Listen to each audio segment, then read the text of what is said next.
Welcome to Bedtime Stories of Calm and Grace. Tonight's story is The Cork Keeper. Just listen, just rest. Let yourself drift. Our story begins now. Chapter 1. The Golden Plains. In the heart of Portugal, far from the cities and the sea, there stretches a land of endless golden plains. This is the Allen, a place where time moves differently, where the sky seems impossibly vast, and the horizon shimmers with heat in summer, and the air smells of wild rosemary and warm earth. Here, the hills roll gently like the breathing of someone deeply asleep. And scattered across these golden plains, standing ancient and patient, are the cork oak trees, the sombreros. Their twisted trunks and spreading canopies have witnessed centuries pass. They have seen empires rise and fall, have sheltered shepherds and scholars, have grown their precious bark in the silence between seasons. In a small white village called Monte das Oliveiras, which means Hill of the Olive Trees, there lives a man named Joaquim Ferreira. He is 73 years old. His hands are thick and weathered, stained by decades of work. His eyes are the color of the earth after rain, and he is one of the last traditional cork harvesters in Portugal. A tirador. The tiradors are the keepers of an ancient knowledge. They understand the language of the cork oak tree. They know when it is ready to give its bark, and they know how to take it without causing harm. This knowledge has been passed from father to son, from grandfather to grandson, for as long as anyone can remember. Joaquim learned from his father, Manuel, and Manuel learned from his father before him. The chain of knowledge stretches back through the generations, like the roots of the cork oaks themselves, deep into the red earth of the Alentejo. On this particular morning, the 23rd of May, Joaquim rises before dawn. This is the first day of the cork harvest, the Descorticamento. After 9 long years of waiting, the trees are ready once again. He dresses quietly in the darkness, white cotton shirt, worn leather boots that have molded to his feet over 20 years, a wide-brimmed hat to shield him from the sun that will grow fierce by midday. He moves through his small house with the ease of deep familiarity, not needing light to find his way. In the kitchen, his wife Maria has already prepared coffee, strong and dark, and fresh bread from yesterday's baking. They sit together in the pre-dawn stillness, not needing to speak. After 51 years of marriage, they have learned that some moments are complete in themselves. Through the window, the sky begins to lighten, first a deep purple, then gradually softening to rose and gold. The birds are waking now, first one, then another, until the air fills with their song. Joaquim finishes his coffee. He takes his machado, the hand axe that was his father's before him. Its handle has been worn smooth by 3 generations of hands. The curved blade has been sharpened countless times, the steel thinned by decades of careful honing. He steps outside into the cool morning air. The village is still sleeping. Only the church bells mark the hour. 5 slow, resonant tones that roll across the plain and fade into silence. The Cork forest lies 20 minutes walk from the village. Joachim takes the old path, the same one his father walked, and his grandfather before that. His boots know each stone, each dip and rise. He could walk this path in his sleep. As he walks, the light grows stronger.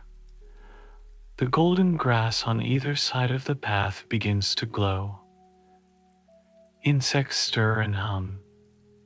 A rabbit freezes at his approach, then bounds away through the undergrowth.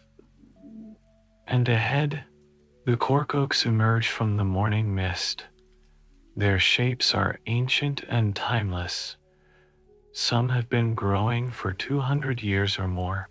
Their canopies spread wide, creating pools of deep shade beneath. Their bark, thick and furrowed, holds the warmth of countless summers. Joachim stops at the edge of the forest. He breathes deeply.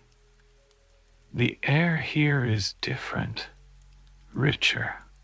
It carries the scent of the cork itself, a warm, earthy fragrance that is unlike anything else. "Good morning, old friends," he says softly to the trees. And then he enters the forest to begin the day's work. Chapter 2. The 9-year wait to understand the cork harvest. You must first understand the waiting. 9 years. That is how long the bark takes to grow thick enough to harvest. 9 years between each stripping. 9 summers of sun beating down on the Alentejo plains. 9 winters of cold rain and wind. 9 springs of wildflowers blooming beneath the ancient canopies. 9 autumns of falling leaves and cooling air. The cork oak is patient. It does not hurry. It grows at its own pace, layer upon layer, building the bark that will one day be carefully removed. And the tirador must be patient too. He must watch and wait. He must trust the rhythm of the trees. Joachim remembers every harvest. He was 14 years old when he first accompanied his father to the cork forest. That was 1966, a different world. There were no tractors then. The cork was carried out on donkeys, loaded into carts, transported slowly to the factories in Evora. He remembers the sound of the axes, dozens of tiradors working together, their rhythmic chopping creating a music that echoed across the plains.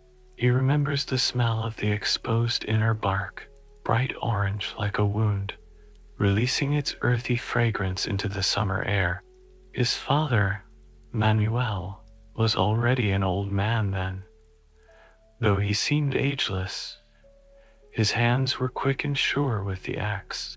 He could strip a tree in minutes, the bark peeling away in great curved sheets, revealing the smooth reddish trunk beneath. "Watch carefully," his father told him. "The tree will tell you where to cut. You must listen." Young Joachim did not understand at first. How could a tree speak? But over the years he learned. He learned to read the subtle signs, the color of the bark, the way it flexed under pressure, the sound it made when tapped with the handle of the axe. Now, standing in the forest on this May morning, Joachim approaches the first tree of the season. It is an old friend. He has harvested this tree 6 times before. Each time, he marks the year on the bark with white paint. The number 9 is visible near the base, meaning this tree was last stripped in 2017. 9 years of growth, 9 years of waiting. And now, the tree is ready once again. Joachim runs his hand along the bark. It is thick and deeply furrowed, rough under his palm. The outer layer is gray and weathered, but beneath, he knows, lies the precious cork, soft and springy, warm to the touch, perfectly formed.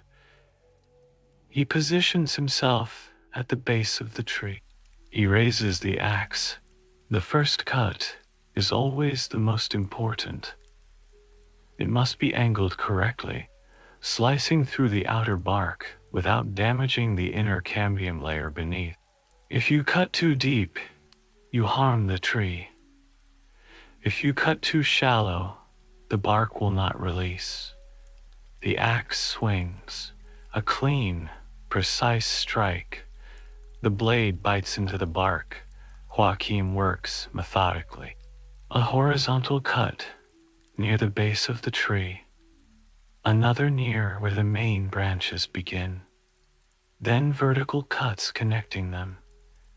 He moves around the trunk, his axe rising and falling in an ancient rhythm. The bark begins to separate. He can see the bright orange of the inner layer appearing. He puts down the axe and takes up a wooden lever, wedging it into the cut, gently prying the bark away from the trunk.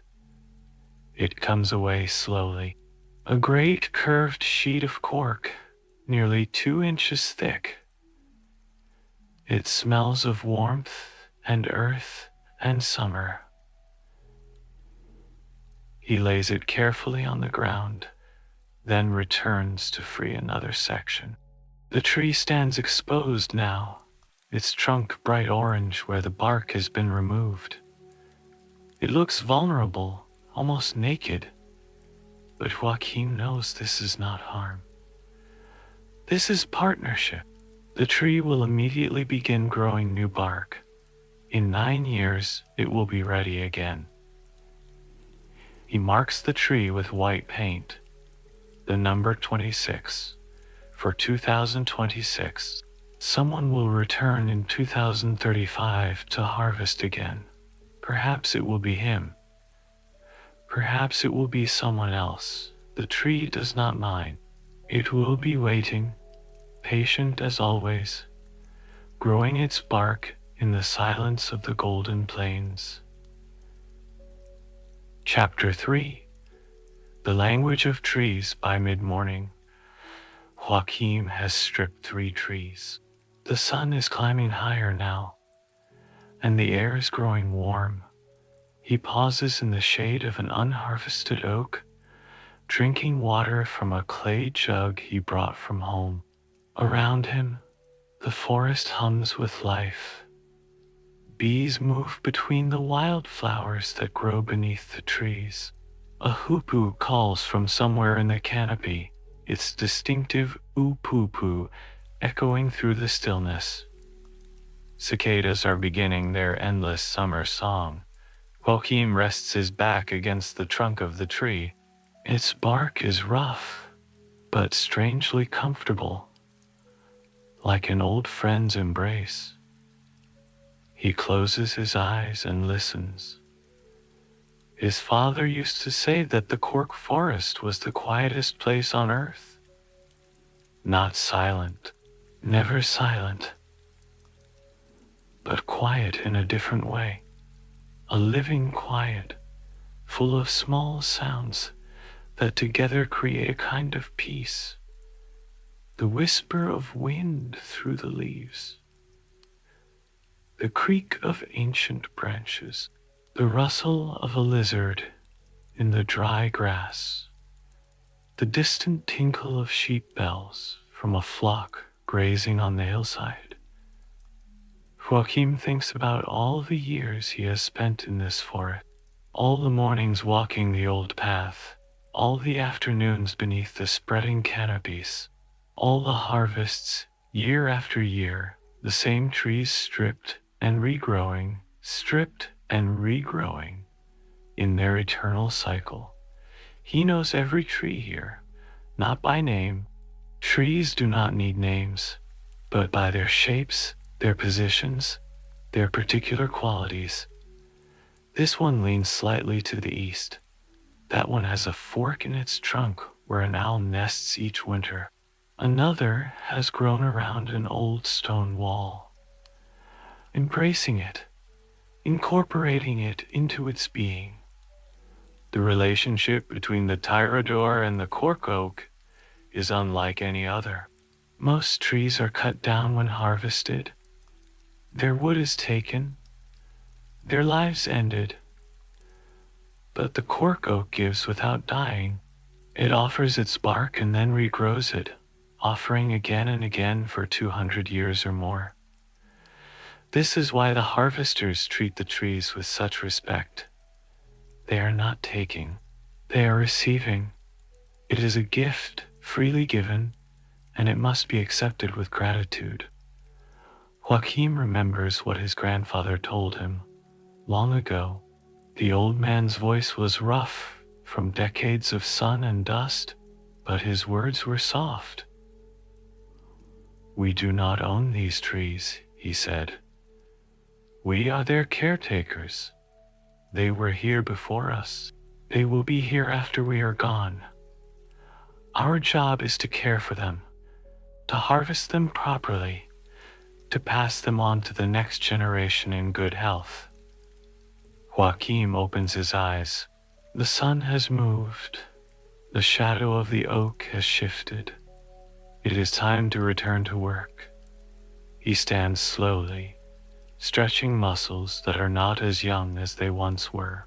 His back aches slightly. His shoulders are stiff. But these are familiar companions now, part of the rhythm of the work. He picks up his axe and moves to the next tree.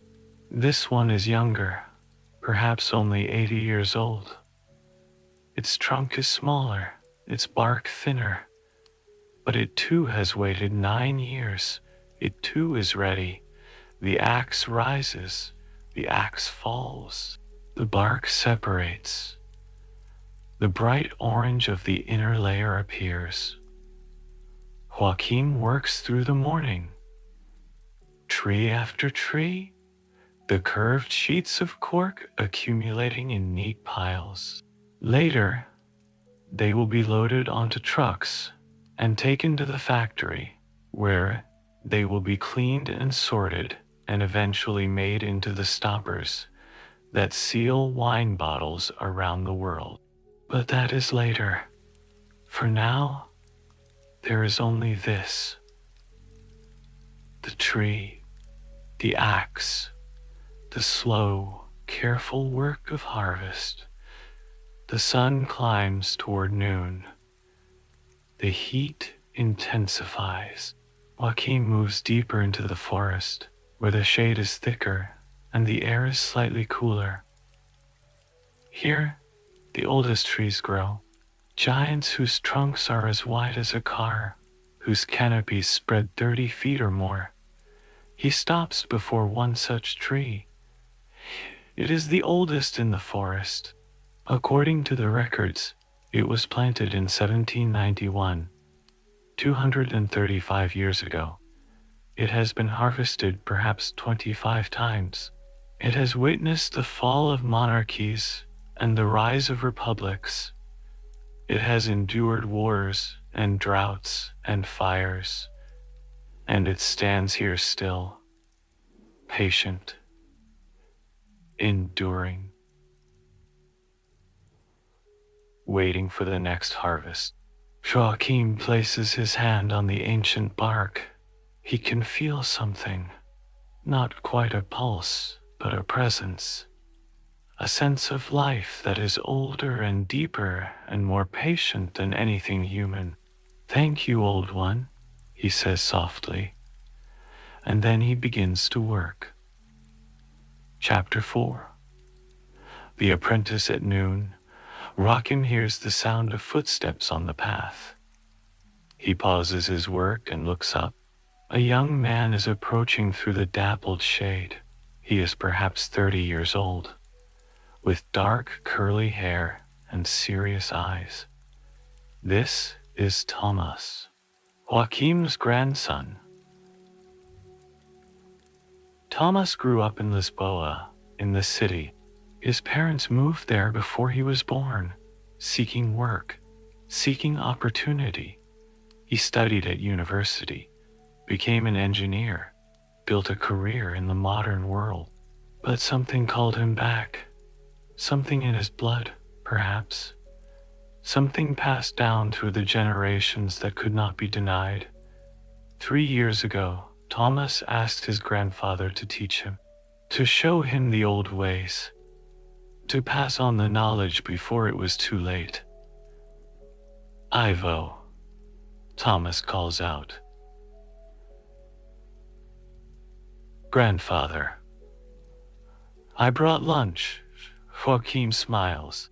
He puts down his axe and walks to meet his grandson.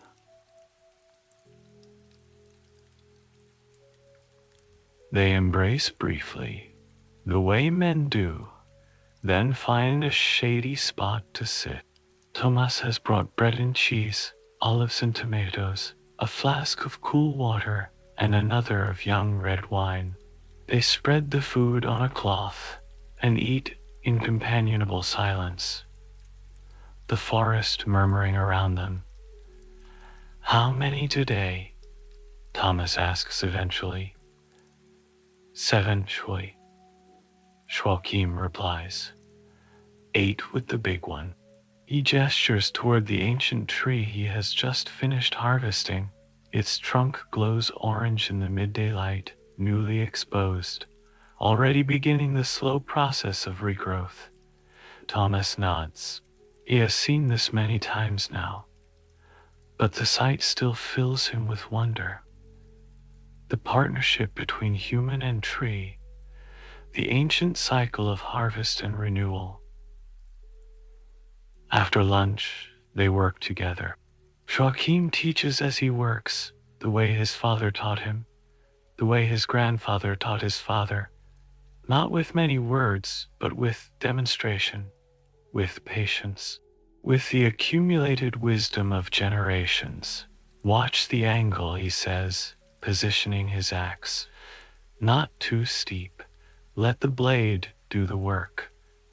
Thomas watches intently. He has learned much in 3 years. His hands are growing calloused, his eye growing sharp, but there is so much still to learn.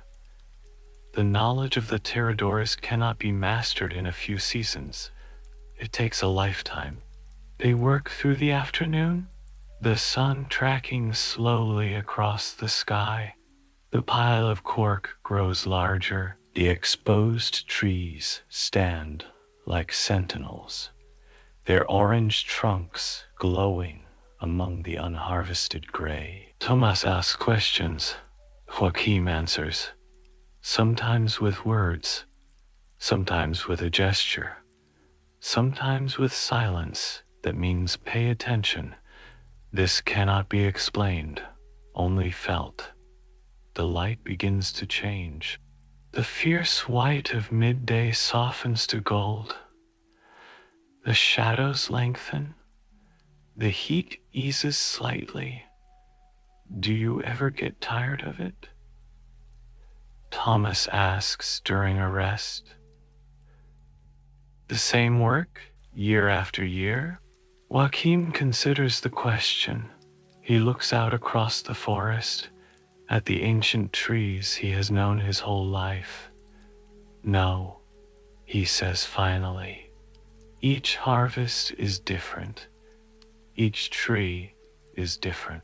And every 9 years, the same trees are new again. Their bark has regrown.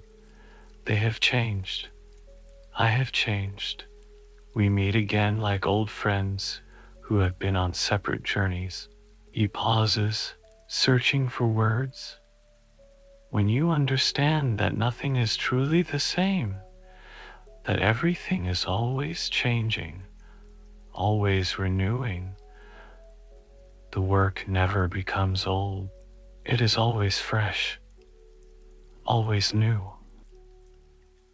Thomas nods slowly. He is beginning to understand, not with his mind, which learned quickly at university, but with something deeper, something that only comes with time and patience and attention. They return to work.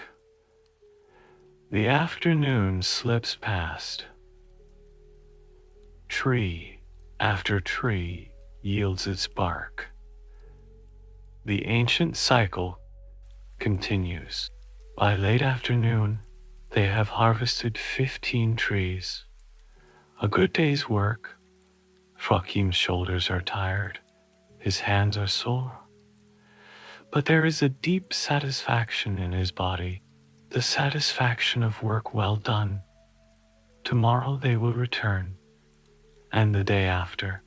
The harvest will continue through June and July and into August.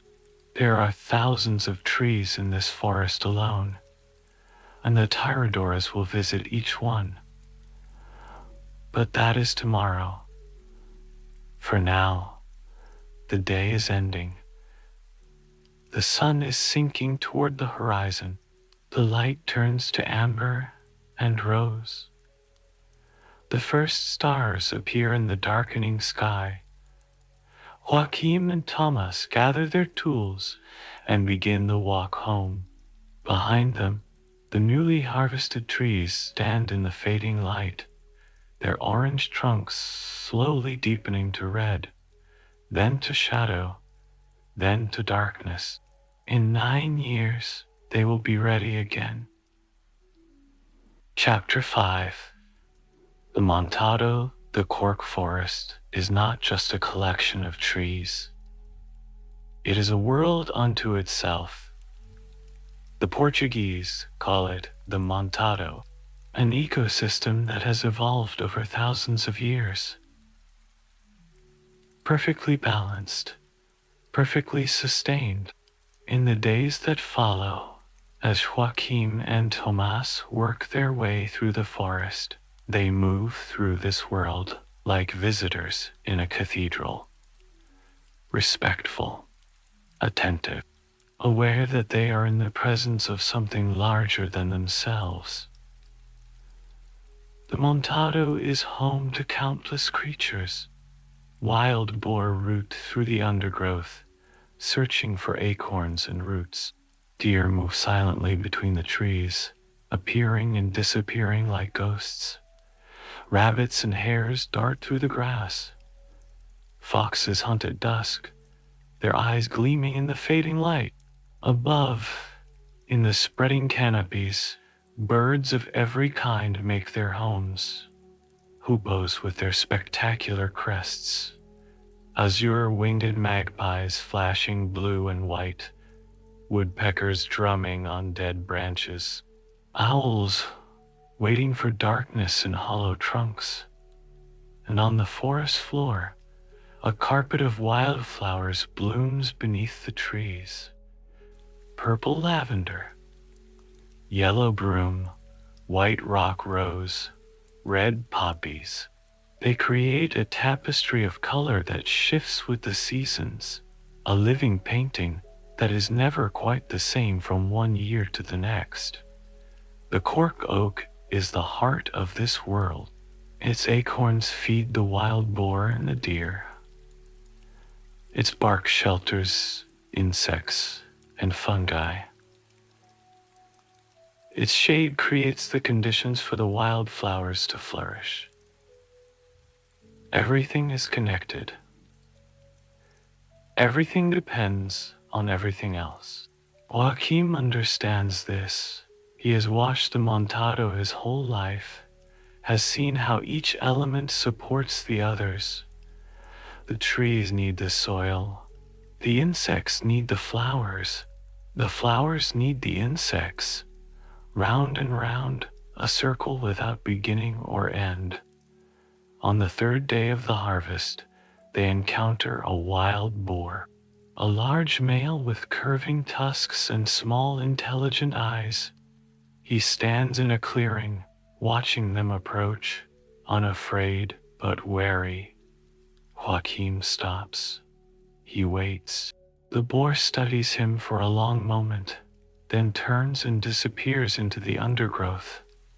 The sound of his hooves fades into silence. They have been sharing this forest for a long time, Joachim says quietly. The boar and the pterodor. We understand each other. That night, Joachim tells Thomas about the old days. They sit in the kitchen of the small white house, the windows open to the cooling evening air. Maria moves quietly in the background, preparing tomorrow's bread. When I was young, Joachim says, there were many more pterodors. Whole families would come to the forest during harvest time. We would set up camps among the trees. The women would cook. The children would play. In the evenings, there would be singing. He pauses, lost in memory. The work was harder then. No trucks, no chainsaws. Everything done by hand. But there was a joy in it too. A sense of community. We were all in it together. Thomas listens. He has heard these stories before, but he never tires of them. They connect him to something larger, a history, a tradition, a way of life that stretches back through the centuries. What happened? He asks. Why did it change? Joachim sighs. The world changed. Young people moved to the cities. They wanted different lives. Easier lives, perhaps. The old ways seemed too slow, too hard.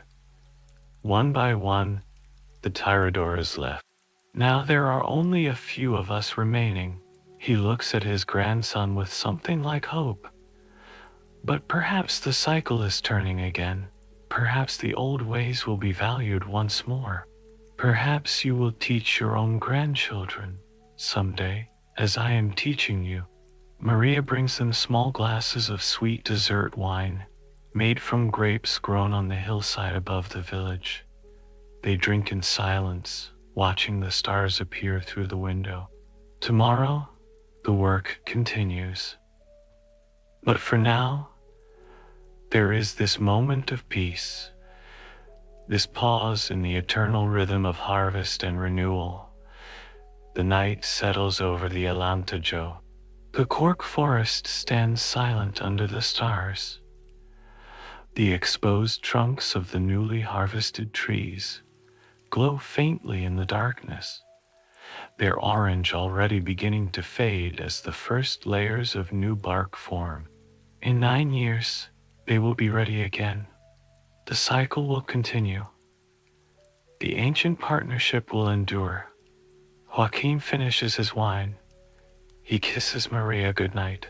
He climbs the stairs to his bedroom, his tired muscles already relaxing, his mind already drifting towards sleep.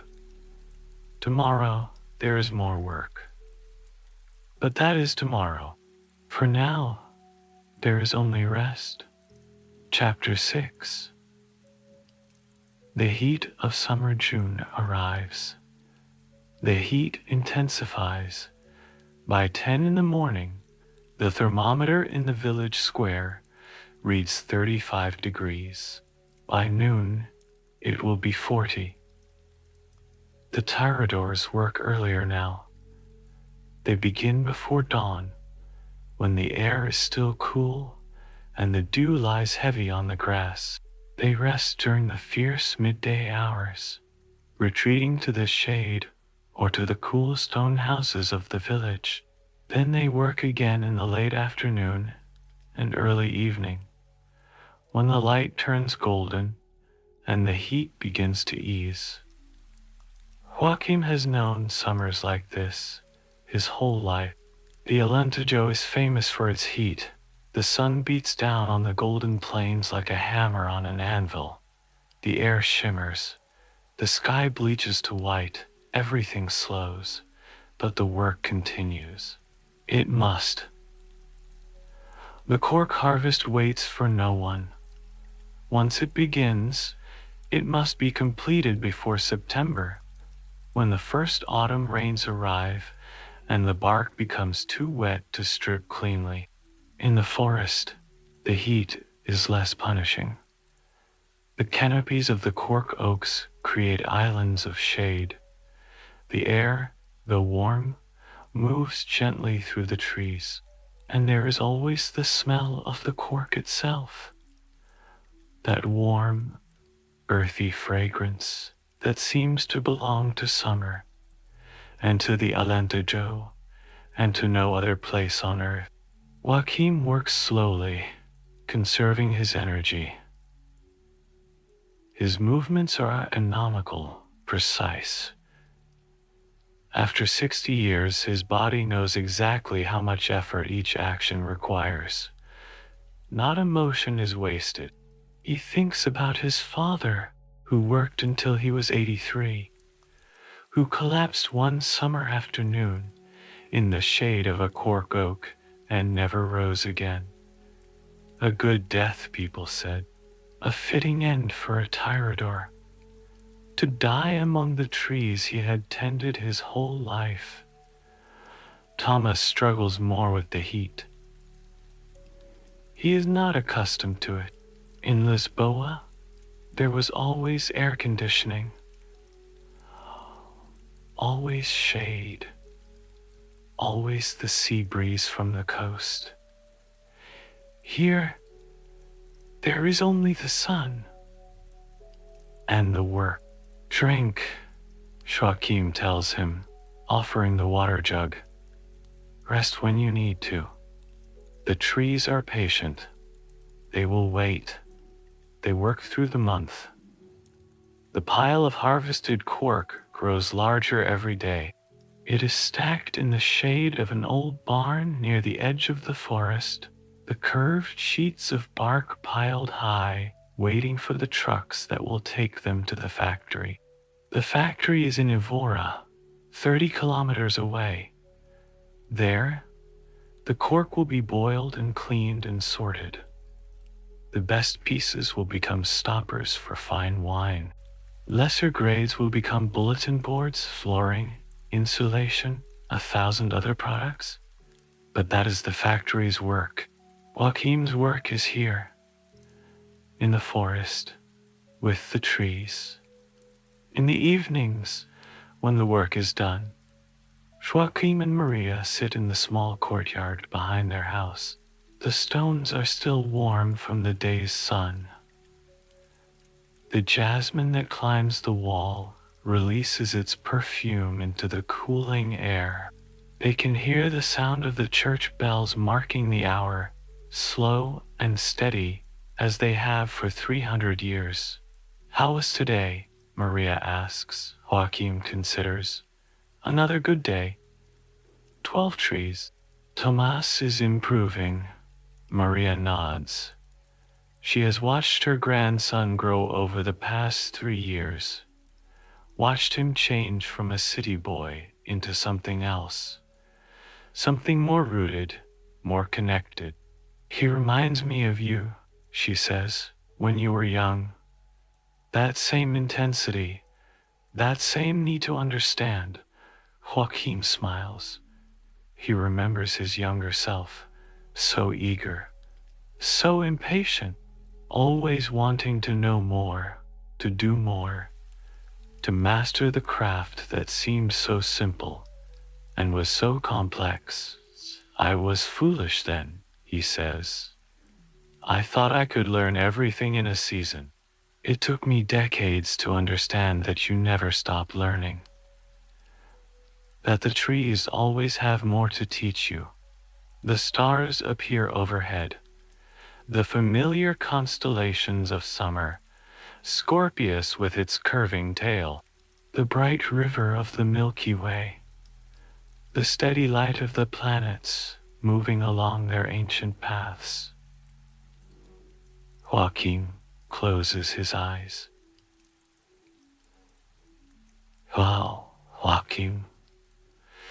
Swarms of leaves, chirp of crickets, the distant bark of a dog. Tomorrow there is more work, but that is tomorrow. For now, there is only this, the warm stone, the fragrant air, the slow beat of his heart, keeping time with the pulse of the earth. The wisdom of waiting July deepens. The harvest continues. Each day more trees yield their bark. Each night, Joachim returns home a little more tired, a little more satisfied. He has been thinking about time, about the strange way it moves in the Cork forest, about the 9-year cycle that governs everything. In the modern world, everything happens quickly. Information travels at the speed of light. Transactions occur in milliseconds. People expect instant results, instant gratification, instant answers. But the cork oak does not hurry. It cannot be rushed. It grows at its own pace, layer upon layer, millimeter by millimeter. 9 years to grow 2 inches of bark. 9 years of patience. 9 years of trust. Joachim thinks about what this teaches, about the wisdom embedded in the waiting. We have forgotten how to wait, he tells Thomas one afternoon as they rest in the shade. We think that faster is always better, that if something takes time, something is wrong. He gestures toward the trees around them. But look, these trees have been waiting for millions of years. They evolved slowly, carefully, perfectly adapted to this land. And they continue to wait. 9 years between harvests. They do not complain. They do not grow impatient. They simply are. Thomas is silent. He is learning that his grandfather's words often need time to settle, like seeds that must lie dormant before they can sprout. When I was young, Joachim continues, I was always in a hurry. I wanted to strip the trees faster than my father. I wanted to harvest more. I thought that speed was the measure of skill. He shakes his head slowly. But my father taught me differently. He showed me that the best work is not the fastest. The best work is the most careful, the most attentive, the most respectful of the tree and its needs. He picks up a piece of cork from the ground. It is perfect, smooth and springy, with that characteristic warm fragrance. He hands it to Thomas. Feel this. This took 9 years to grow. Every cell in this cork was formed slowly, patiently, without rush. This is what the tree teaches us. That time is not the enemy. That waiting is not wasted. Thomas holds the cork in his hands.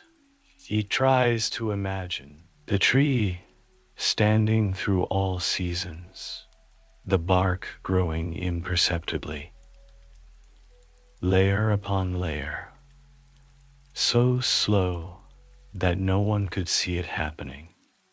And yet, at the end, this perfect material that seals wine bottles and insulates homes and floats on water and does 100 other useful things. In the city, Thomas says slowly, everything is about efficiency, about optimizing, about doing more with less time. Joachim nods. I know. I have seen it. People running from place to place, staring at their phones, always busy, always hurried, always worried about the next thing. He pauses, choosing his words carefully. But tell me, my grandson, are they happy? All that speed, all that efficiency. Does it bring them peace?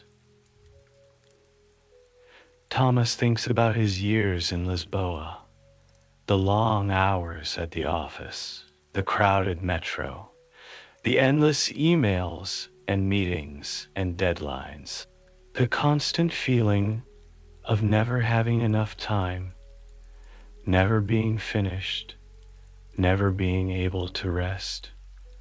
And then he thinks about these months in the Alentejo. The slow rhythm of the harvest, the simple meals, the quiet evenings, the deep, restful sleep that comes after a day of physical work. No, he admits, I do not think they are happy. I do not think I was happy. Joaquin places his hand on his grandson's shoulder. The trees are teaching you, he says, as they taught me, as they will teach your children if you let them. He looks out at the forest, at the ancient oaks standing patient in the summer heat. This is the wisdom of waiting, that some things cannot be hurried, that the best things take time. That patience is not passive, it is active. It is a choice, a way of being in the world that respects the rhythm of life. They sit in silence. The afternoon light filters through the leaves, creating patterns of gold and shadow on the forest floor. Somewhere, a wood pigeon coos its endless, soothing call. Neither of them notices they are learning to wait. Chapter 8. The Language of Hands. August arrives. The harvest is more than half complete. The rhythm of the work has become as natural as breathing. Wake before dawn. Walk to the forest. Work until the heat becomes unbearable. Rest. Work again in the cooling afternoon. Walk home. Eat, sleep, repeat. Joaquin's hands are his most important tools. His hands have learned over 60 years to read the cork oak, to understand what the tree needs, to know when to press and when to wait, when to force and when to yield. He holds them up in the afternoon light, examining them as if seeing them for the first time. They are not handsome hands. The fingers are thick and calloused. The nails are worn and cracked. The palms are lined with the map of his life, every crease a record of work done. But they are wise hands. They carry knowledge that cannot be written down or spoken, knowledge that can only be passed from hand to hand, from generation to generation, through the actual doing of the work. Watch, he tells Thomas. Watch my hands. He approaches a cork oak, one of the larger ones, its trunk nearly a meter in diameter. He runs his hands over the bark, feeling its texture, its thickness, its readiness. Here, he says, pressing at a particular spot. Feel how the bark gives slightly. This is where the cork has separated naturally from the cambium beneath. This is where I will start. Thomas places his hands beside his grandfather's. He presses, he feels. And yes, there it is, a subtle give, a hint of looseness. The tree signaling that it is ready. Joaquin makes the first cut. The axe bites into the bark, and he pries gently with the blade, testing. The bark begins to separate. He puts down the axe and uses his bare hands. working his fingers into the gap, feeling his way. Like this, he murmurs. Let your fingers find the path. The cork knows where it wants to go. You just have to follow. The bark peels away in a great curved sheet, 2 meters long and half a meter wide. It comes off cleanly, perfectly, leaving the bright orange of the inner layer exposed. Thomas takes a breath. He has seen this dozens of times now, but it still amazes him.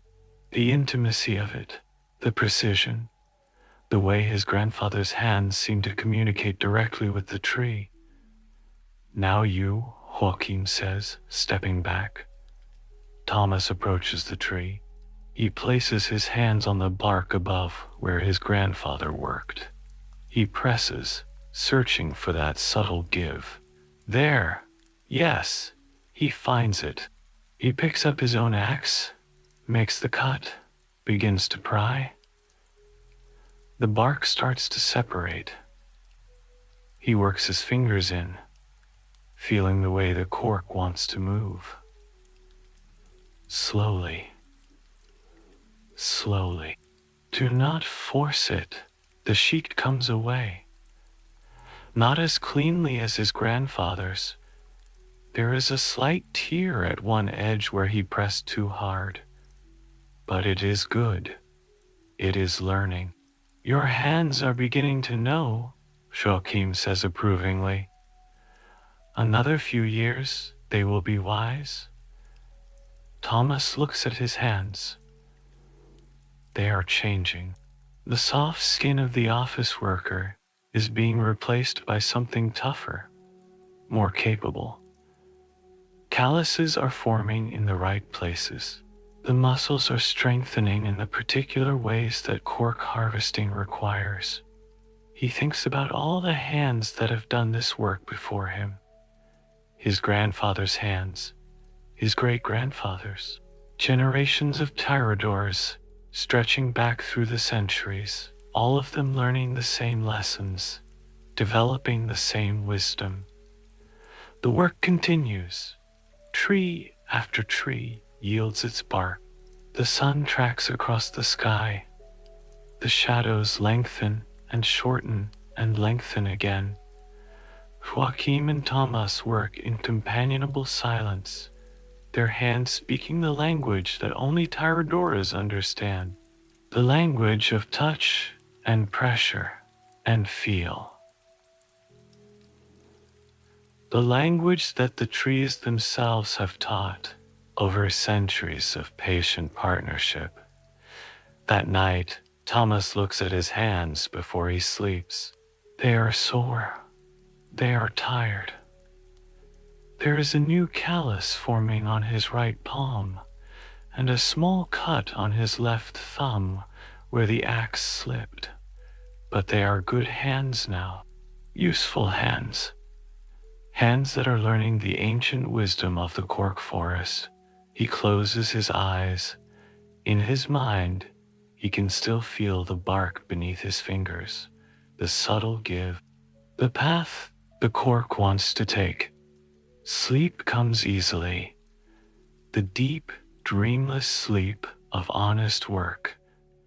Chapter 9. The cycle completed September arrives. The harvest is nearly done. The fierce heat of August has begun to ease. The mornings are cooler now, touched with the first hint of autumn. The light has changed, grown softer, more golden. The wildflowers that bloomed so brightly in spring and summer have faded, their seeds scattered, waiting for next year's rains. Joachim surveys the forest. Nearly every tree has been harvested. Their orange trunks have already begun to darken, the first thin layers of new bark forming over the exposed cambium. In a few months, they will be gray again, indistinguishable from the unharvested trees, Only the white numbers painted on their trunks will mark them. 26. For the year 2026, in 2035, someone will return to harvest them again. The final tree of the season is the ancient one, the patriarch, the one planted in 1791. Joachim has saved it for last, as his father did, and his grandfather before him. He approaches slowly, reverently. 235 years of life, 25 harvests, perhaps more. This tree has stood through the reign of Maria I and the Peninsular War, and the fall of the monarchy, and the Salazar dictatorship, and the Carnation Revolution. It has watched generations of Terradors come and go. It has given its bark again and again, endlessly renewing, endlessly patient. Thomas stands beside his grandfather. They look up at the spreading canopy, the gnarled branches, the ancient trunk. "Tell me about this tree," Thomas says softly. Joachim smiles. "Where to begin?" "My grandfather told me about the man who planted it, a farmer named Joao Rice. He planted a grove of cork oaks on his land in 1791, when he was already an old man. He knew he would never live to see the first harvest. That was still 25 years away. But he planted them anyway, for his children, for his grandchildren, for people he would never meet." He pauses, letting the weight of the story settle. Think about that. To plant a tree you will never harvest. To do work whose benefits you will never see. That is the soul of the Tirador. That is the covenant we make with the land and with the future. Thomas nods slowly. He is beginning to understand. The harvest is not just about Cork. It is about connection, past to present to future, generation to generation, an unbroken chain of care and attention stretching across the centuries. They begin the final harvest, working together now, grandfather and grandson, their axes rising and falling in synchrony. The bark separates, the sheets come away. The ancient trunk stands exposed, bright orange in the September light. When they are finished, Joachim marks the tree. 26, the white numbers stand out against the newly exposed bark. In 2035, this tree will be harvested again. Joachim knows he will not be here to see it. He will be 82 then, if he lives that long. More likely, he will have joined his father and grandfather, returned to the earth that gave him life. But Thomas will be here, 42 years old, in his prime, ready to teach his own apprentice perhaps, ready to pass on the knowledge that has been entrusted to him. The cycle will continue. That is what matters, not any individual harvest, not any individual Tirador, but the great wheel of seasons and years, turning and turning, connecting past and future in an endless dance. Joachim places his hand on the ancient tree. One last time, he feels its presence, its patience, its vast, slow wisdom. "Thank you, old friend," he whispers. "Until next time." And then they gather their tools and walk home through the fading light, leaving the forest to its silence and its dreams. Chapter 10. The Keeper of Knowledge. The harvest is complete. The trucks have taken the last of the cork to the factory in Evora. The forest stands quiet now, It's work done for another 9 years. Joachim sits in his courtyard in the cool of evening. Maria is beside him, her hand resting on his. The stars are appearing one by one. The same stars his ancestors watched. The same stars his descendants will see. Thomas has returned to Lisboa for a few weeks. He has business to attend to, loose ends to tie up, but he will be back. He has made that clear. His life is here now, in the Alentejo, among the Cork oaks. Joachim thinks about what this means. The knowledge will continue. The tradition will survive. After decades of decline, after the exodus of young people to the cities, something is changing. A few are returning. A few are choosing the old ways, the slow ways, the patient ways of the Cork forest. He thinks about his father, who died beneath the trees. He thinks about his grandfather, who taught him to listen to the bark. He thinks about all the tiradors who came before, whose names are forgotten, but whose wisdom survives in every harvest. And he thinks about Thomas, about the future, about the harvests that will come long after he is gone. Maria squeezes his hand gently. "What are you thinking about?" she asks. Joachim smiles. About time, about cycles, about how everything changes, and yet nothing changes. He gestures toward the darkening plain, where the Cork forest stands invisible in the gathering night. Those trees will be there long after we are gone. They will keep growing their bark. They will keep waiting for the harvest.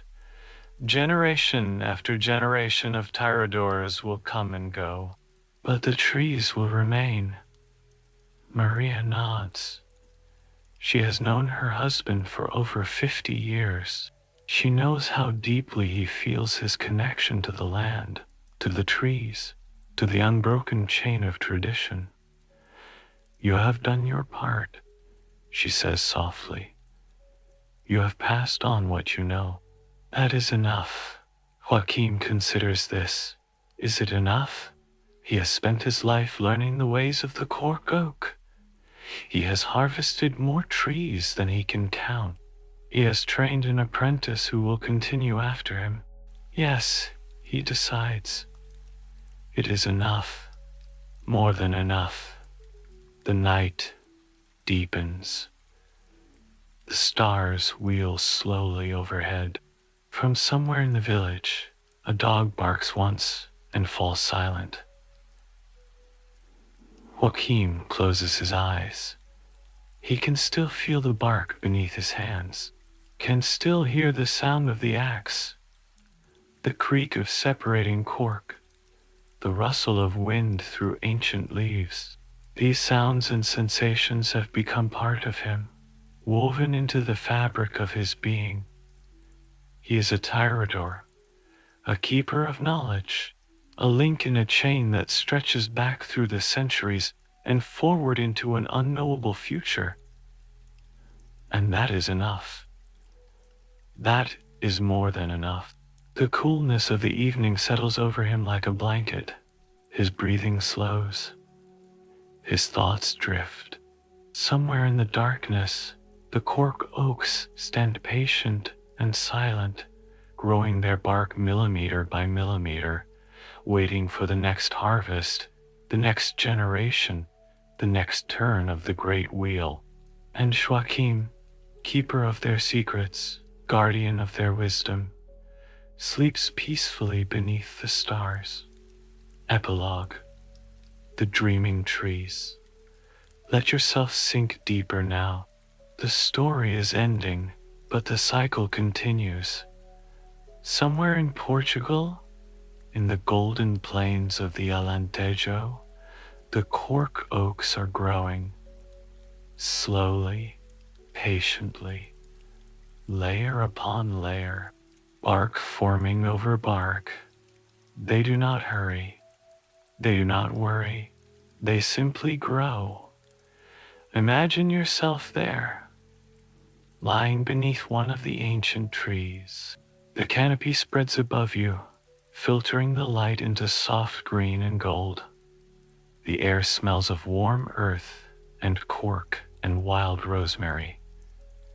You can feel the ground beneath you, solid and supportive.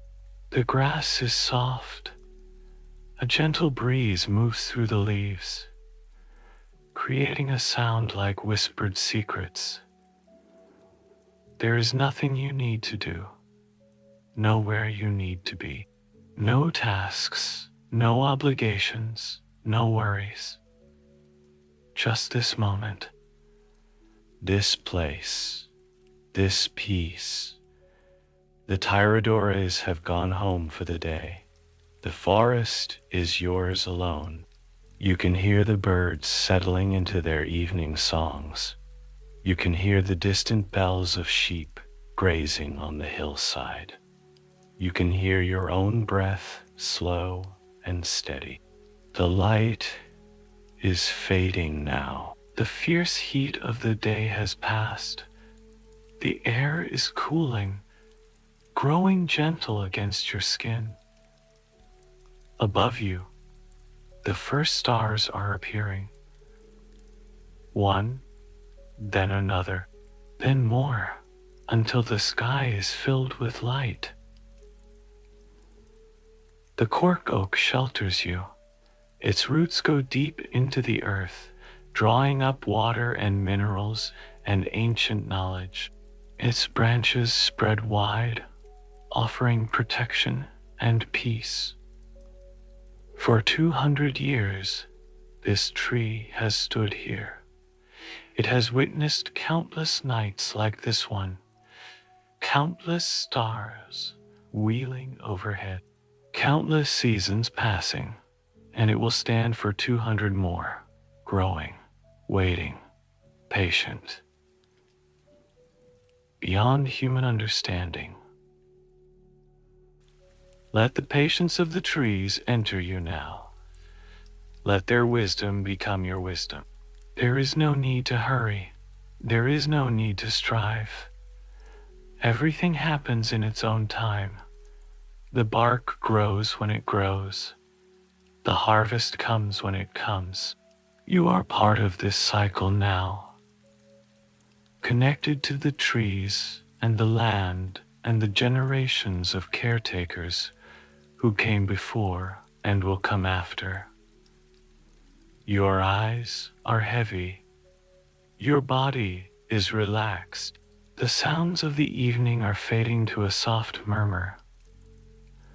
The tree holds you gently. The earth supports you. The sky watches over you. Sleep now, like the trees in the quiet of winter, like the earth itself, resting between seasons. In 9 years, the harvest will come again. But that is far away. Only the slow, deep breathing of the land. The cork forest dreams around you, ancient trees, patient wisdom, the endless cycle of growth and renewal. And you dream with them, safe, held at peace. Sleep well. The story ends. The dreaming continues. Good night.